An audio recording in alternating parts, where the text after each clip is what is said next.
एक बार पीछे आप देख लीजिएगा, नहीं तो थोड़ा सा हाँ संभावना है चोट लगने। अच्छा आप लोग का रिलेशन क्या है दोनों लोग? और ये जीजा जीजा साला है ना? अच्छा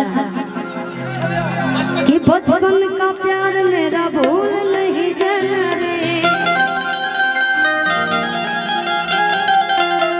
बहुत बढ़िया ब्राह्मण लिखवाए हैं आप, क्या बात है। लेकिन ब्राह्मण के ऊपर ये किसका मुकुट है? राजा रानी का है, किसी रानी का बनवाए हैं आप।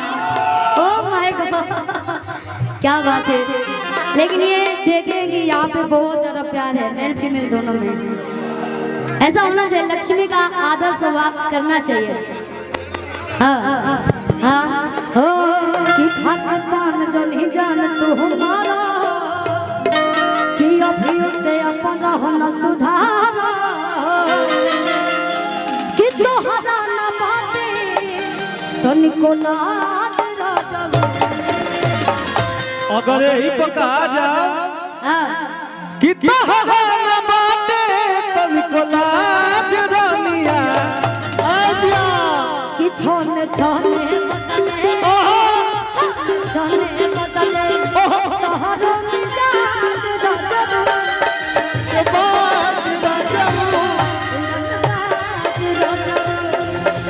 छोने बदले तोहरा मिजाज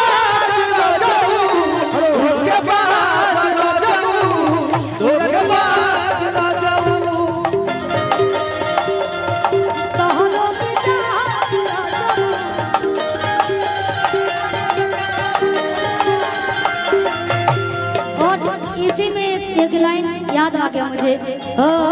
हम फोन बताए हम फोन बताए बाकी मन बताए जगनाई है जब जब पूरा भैया हो मन बिगड़े भैया हो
नर नर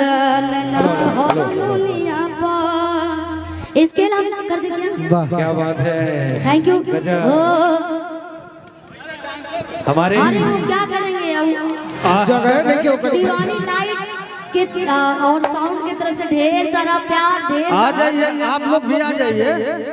और इसके प्रोप्राइटर देव मुनि जी हैं, डार्लिंग लोग। और इस परिवार में बहुत प्यार है तो प्यार ही बरकरार रहे। हम चाहेंगे कि सभी लोग बैठ जाए शांति से, अशांति ना फैलाएं। हम कहेंगे भैया अभी तो गाना बाकी है कि एक बार दिल के और सुकून कैदा ये राजा जी एगो फूल कैदा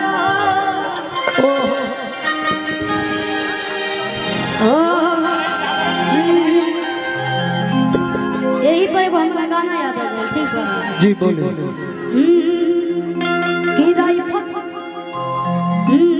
गुंडा पे कौन ते फौकता रे अरे करम मिजाज में तेलो कता रे कि बोल न बोल हमारा में कौन चुप लगला। एक बार सभी लोग आके बैठ जाइए कुर्सी पे तो बहुत मजा आएगा। कि सबके हीरो वाला लोग रखले यार हम डार में होलिया खेला कि गुंडा पे कौन ते फौका करे गुंडा पे जात में ठलौका करे गुंडा पे कौन ते फौका करे गुंडा पे जात में ठलौका करे गुंडा हमारा में कम चुप लगला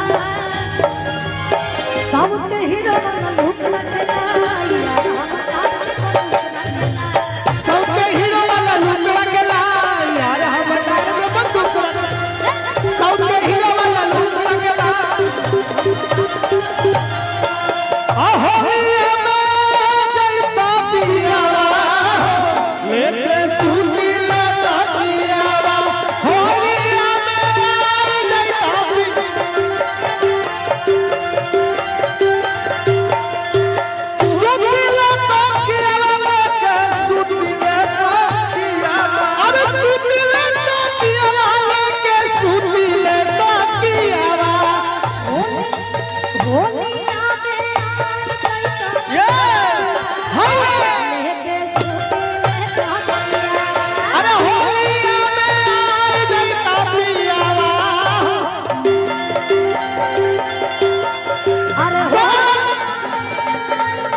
Jesus